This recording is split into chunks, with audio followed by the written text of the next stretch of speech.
ẹ káàárọ̀ ẹ káàsán ẹ káalẹ́ kó sì máa sọnù orúkọ mi ò yí padà àmọ́ tí kò lọ gbogbo rẹ̀ kílẹ̀ mọ̀ jẹ́ ẹ rí ìlú Ògbómọ̀ṣọ́ ní bàjẹ́ Níyì Adébáyọ̀ in fact èmi tí máa ń gbókọ wọn tẹ́lẹ̀ ní àwọn amágbèrú èèyàn báyìí ni wọ́n ṣe àmàgbèrú wọn bẹ ní ìlú Ògbómọ̀ṣọ́ wọ́n ti ṣègbìyànjú gan lónìí kí sì ni wọ́n bá wa sọ ó ní báwo ni a ṣe wà ní ṣọ̀kan ní ìlú Ògbómọ̀ṣọ́ báwo ni a ṣe ní máa tajà ara wa síta mọ́ báwo ni a ṣe mú òpin dé bá àwọn wàhálà tó ń ṣẹlẹ̀ lórí social media nígbà tó jẹ́ pàṣọ pọ̀ ọmọ ọkọ̀ Ògbómọ̀ṣọ́ ni wá tí wọn ò ṣiṣẹ́ níṣe wípé èmi ni tàpólò èmi ti bọ́ọ̀lù gbogbo wa ni wọ́n pè tẹ́ ẹ bá ń wo ẹ̀ mọ̀ wò pé sáwọn bíbù yìí sì ni bára wọn ṣe tá a bá sọ fún yín pé ìdí tọ́rọ́pọ̀ ẹ̀mí kó wa lọ kóòtù wọn ló gbogbo ni wá tá a bá ti ríra wa àmọ́ ibi tá a ti wá inú wa máa ń yọ síra wa tó rọ́pò kó Ògbómọ̀ṣọ́ ni wá a ní ìjà kankan tá a bára wa jà tẹ́lẹ̀ bí kò ṣe lórí báwo ni ìlú ó ṣe ní lọ síwájú a dúpẹ́ lọ́wọ́ wọn gan o nígbà tẹ́mi ṣe ẹ̀dẹ́bí tí mo dáwọn nǹkan tí wọ́n gbé kalẹ̀ bí wọ́n wá rí i pé Ògbómọ̀ṣọ́ ti tayọ ní Ọ̀yọ́ state nítorí pé irú tó ṣẹlẹ̀ last year àbí this year náà ni táwọn èèyàn lọ kú lójú ọ̀nà torí pé wọ́n fẹ́ ṣe wáyẹ̀kì a rí i pé irú òní máa ṣẹlẹ̀ mẹ́rin lè rẹ̀ ṣẹlẹ̀ bí láti ní Ògbómọ̀ṣọ́ nítorí a fẹ́ ṣe jáàpù kankan fẹ́ lọ sí kíní àwọn tó ṣẹlẹ̀ sí ọlọ́pàá wa ara ogun wọn lójú àmọ́ a dúpẹ́ pé gbogbo ẹni tó bá ti fẹ́ ṣe wáyẹ̀kì wọ́n ṣe wáyẹ̀kì bí náà ẹni tó ṣàtijọ́ mọ́ ọ̀rọ̀ education èmi ọmọ bomi tó dáa ju báyìí lọ gbogbo Ògbómọ̀ṣọ́ o tí máa ń sún mi tí èmi máa ń sún mi ọ̀rọ̀ àwọn èèyàn náà kò sí sùkúù kan tó dáa ju sùkúù lọ gbogbo Ògbómọ̀ṣọ́ gbogbo àgbáyé sùkúù ìlọ dáa ju ẹ máa bọ̀ ọmọ Ògbómọ̀ṣọ́ lónìí àjàmọ́ o ọ̀rọ̀ tá a fẹ́ máa sọ l'Ógbómọ̀ṣọ́ ní ìṣe ni báwo ni ìlú Ògbómọ̀ṣọ́ ṣe tẹ̀síwájú báwo ni ìlú Ògbómọ̀ṣọ́ ṣe dàgbàsókè èyí ò sọ pé tá a bá sọ pé àjàmọ́ pọ̀ bá ṣe tí ọ̀dà àbọ̀ ọjà o òkòkò làrọ̀ ta wá lé akí ọba wa ọba Gandhi Afọlábí Ọláoyè Olúmọgẹ́gẹ́ ní sọ́n ọ̀pọ̀ Ògbómọ̀ṣọ́ náà akí bàbá wa Olúgbọ́n Òforílé gbọ́n bàbá wa Òǹpẹ̀tù ààrẹ Ṣáàdú Oníkòyí Alájàáwá àwa kí gbogbo àwọn tó di ẹgbẹ́ káwọn Ògbómọ̀ṣọ́ kún a kí àwọn ìmáàmù àwọn àfáà akímáàmù àgbà l'Ógbómọ̀ṣọ́ a kí olórí káwọn Ògbómọ̀ṣọ́ náà àwa sì ń bì láti sọ̀tẹ̀ ẹnìkankan níta wà ń bí fún ni wípé báwo ni a ṣe tẹ̀lé Ògbómọ̀ṣọ́ síwájú ìlú Ògbómọ̀ṣọ́ ò ní padà sẹ́yìn o látò ní lọ́bẹ̀ bá rẹ́nìkan tó pósìtì kankan ẹnìkan sọ̀tẹ̀ ẹnìkan a sì ní bú èbú mọ́ ọ̀rọ̀ láàmà sọ tẹ́ ẹ bá ríyàn tó bú èbú ọmọ àlè ní ẹkọ sórí péjì ẹ̀ a máa sọ̀rọ̀ brọ́dà lórí ẹ̀ lè mọ̀ wò pé àjà ẹni tó bá lọ́rọ̀ tó fẹ́ sọ ó fi láti ṣe kí ni o láti sọ̀rọ̀ rẹ̀ wọ́n ní kó o fetí làákà ìgbọ́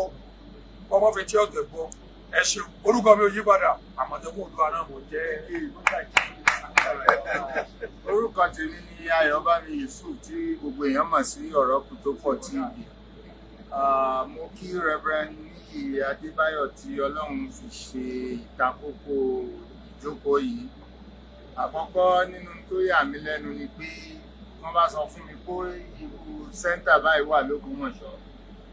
tí àwọn ọmọ ti lè jókòó ṣe exam CBT táàrọ̀ ọmọ 600 tí ó jókòó lẹ́ẹ̀kan náà tí wọn ò sì ní yá kọ̀ǹpútà tó ó jẹ́ ìyàlẹ́nu mi ìdébí rí àkọ́kọ́ náà ní dídébí mi lónìí tó tún wá gbé mi wá wàláhì ọ̀rọ̀ tí ó níye lórí nípa ìlú ni kódà nínú tẹ́lómi ò máa wò ní pé ṣé wọ́n sì lè rí Ayọ̀bámi mú báyìí bàbá fi ọgbọ́n àgbà wọ́n ní tó ọba tètè dóko jù bẹ́ẹ̀ lọ àlọ́ oko lọ́ọ̀bà kùkùté wọ́n fọgbọ́n àgbà padà mú wa mọ́lẹ̀ wọ́n padà gbọ́n tí wọ́n fẹ́ sọ ẹni tí wọ́n sọ yẹn padà wá mú èso jáde dédé tí mo kàn fẹ́ rọ̀ wá gẹ́gẹ́ bí akẹgbẹ́ mi ṣe sọ ni pé kí ló mọ̀ búyàn lórí social media sí níjọ́ sì lèèyàn lè búyàn lórí social media tí ó lọ lọ́fẹ̀ẹ́ tó bá búyàn lórí social media ní ìsìn tọ̀ ní ẹ bá gbàgbé rẹ bẹ̀ tó ọba rẹ ní bẹ ọba bẹ̀bẹ̀ ọba rẹ ní bọ bẹ̀bẹ̀ awo rẹ lọ́nu. ẹlẹ́ẹ̀kejì tí mo fẹ́ fi kún ni pé mo rán gbogbo ẹ̀yin tẹ́jọ́ mọ Ògbómọ̀ṣọ́ nílé lóko lódò àti lẹ́yìn odi yóò dá tá a bá nírú ẹ̀mí tí Reverend Níyì Adébáyọ̀ ní ìgbé Ògbómọ̀ṣọ́ Ògbómọ̀ṣọ́ Ògbómọ̀ṣọ́ torí pé tí o bá ń ṣe Ògbómọ̀ṣọ́ ni irú wa yìí ó ti wo àwọn àwárí fi sí wọn láwọn ọjọ́ tó pọ̀ so but Ògbómọ̀ṣọ́ yẹn ní bẹ lẹ́mìí wọn ni wọ́n fi ní ẹ tó bá ń pè wọ́n so gbogbo àwọn tá a bẹ lókèrè wọ́n tó pé kí ni mo fẹ́ lọ mú l'Ògbómọ̀ṣọ́ ní ọjọ́ òní o His Imperial Majesty Ọba Ghandi Aláyélúwà Ghandi Afọlábíọlá Oyè Olúmọgẹ́gẹ́ kẹta Ṣọ̀ún ti lè Ògbómọ̀ṣọ́ gẹ́gẹ́ bèbí ṣe máa ń sọ níjọ́ táwọn èèyàn challenge mi kó ń promote tẹ̀sán mo ní èmi ò promote tẹ̀sán Ṣọ̀ún ní promote iṣẹ́ tí mo ní lọ torí pé tí èèbá ṣe pé bàbá padà gbé àwọn ìgbésẹ̀ tí wọ́n gbé ó ṣeé ṣe kí ìtètè jára mọ́rìn tó padà wá yá wà yìí ó ṣeé ṣe kó kọ́ mọ́ ìyá báyìí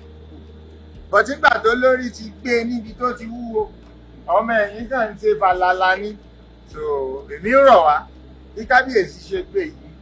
tí a sì ti rí nínú àwọn ọmọ Ògbómọ̀ṣọ́ pàápàá jùlọ irú èyí tí bàbá wa tí wọ́n ní Jacob Adébáyọ̀ Ọláyànká Resource ICT CBT Center yìí náà ti kún wọn lọ́wọ́ gbogbo owó náà tó bá fẹ́ wù wọ́n náà kún wọn lọ́wọ́ náà àgbájọwọ́ láti sọ̀yà àjèjì ọwọ́ kan gbẹ́rù dórí o lẹ́ẹ̀kan sí Ayọ̀bámi Yusuf lórúkọ mi tí gbogbo èèyàn mà sí ọ̀rọ̀ kù tó pọ̀ tí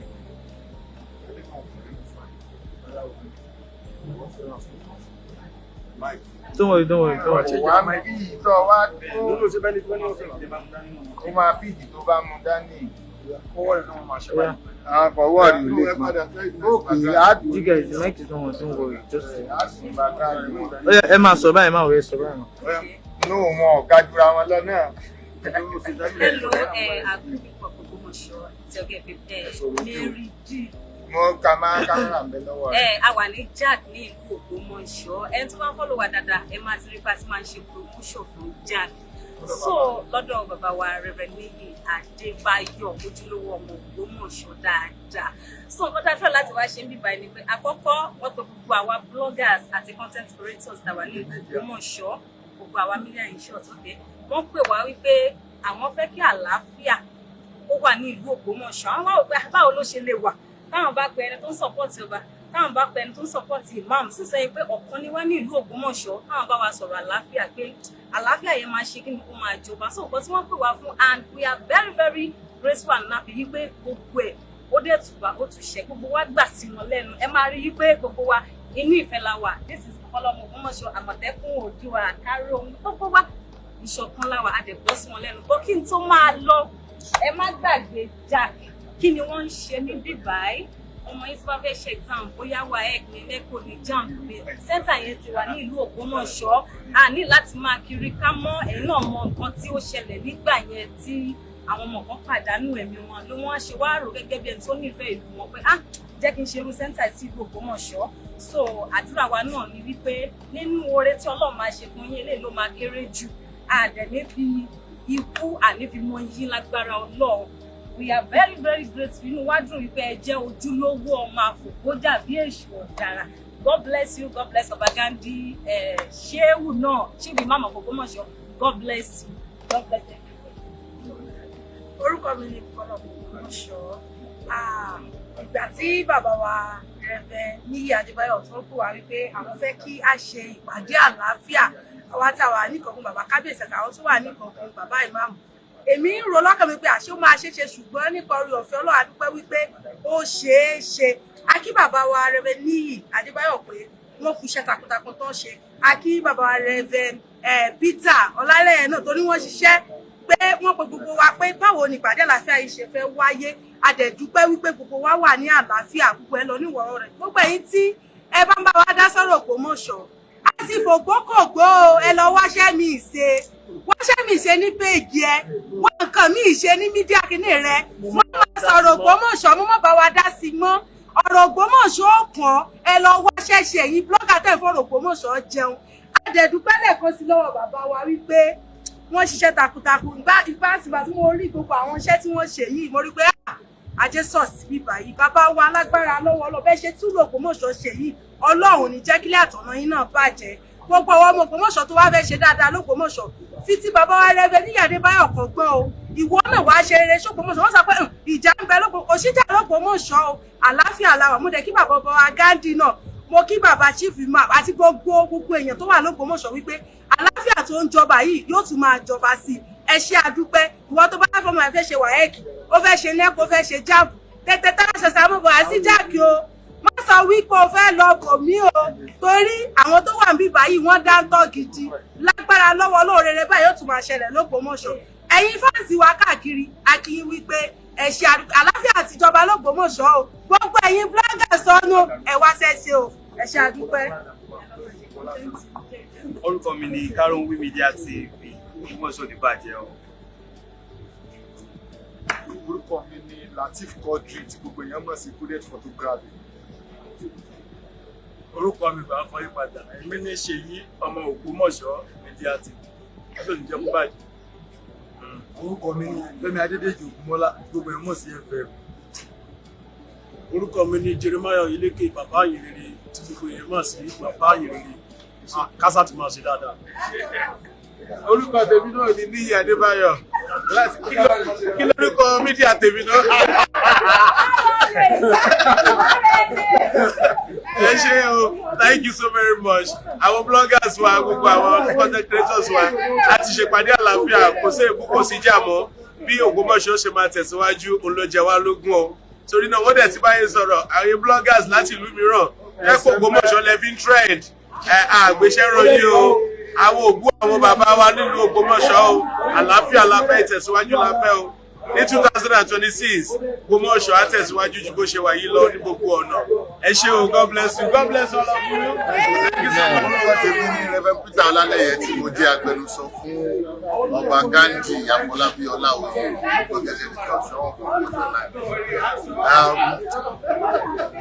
gbogbo àwọn tí wọ́n ti ń wo láti máa láǹfààní àti fídíò yìí wọ́n máa rí pé àwọn tí wọ́n jẹ́ bí agbóhùnsáfẹ́fẹ́ lórí ayélujára nílùú Ògbómọ̀ṣọ́ àwọn náà ti ń bá wa sọ̀rọ̀ látẹ̀tẹ̀ kan àpẹẹrẹ wípé àlàáfíà ti jọba nílùú Ògbómọ̀ṣọ́ ni a mọ Ògbómọ̀ṣọ́ gẹ́gẹ́ bí ìlú tó dáa ìlú tó lẹ́wà ìlú tó lálàáfíà a dẹ̀ fẹ́ dúpẹ́ lọ́wọ́ Reverend Níyì Adébáyọ̀ tí wọ́n jẹ́ lead pastor, true worshipper. adúpẹ́ lọ́wọ́ wọn gidigidi. Sẹ́rí, I'm very proud of him. He's a child of God, he's a servant of God that you can trust. Ọlọ́run ràn wọ́n lọ́wọ́ gidigidi. Role tí wọ́n ti play lónìí yìí, Ọlọ́run ti lò wọ́n láti fòpin sí ohun tó ń rú náà jà nílùú Ògbómọ̀ṣọ́. Mo dẹ̀ fẹ́ kí gbogbo Ògbómọ̀ṣọ́ kán bá wa kí wọn dáadáa. Bàbá lékè mi nìkan kí n handle iṣẹ́ yìí kì í ṣe tí mo lè handle rárá. Ọlọ́run ti lò wọ́n láti handle ẹ̀, and we should be expecting peace going forward. Peace. I mean holistic peace. God bless you. Thank you so much.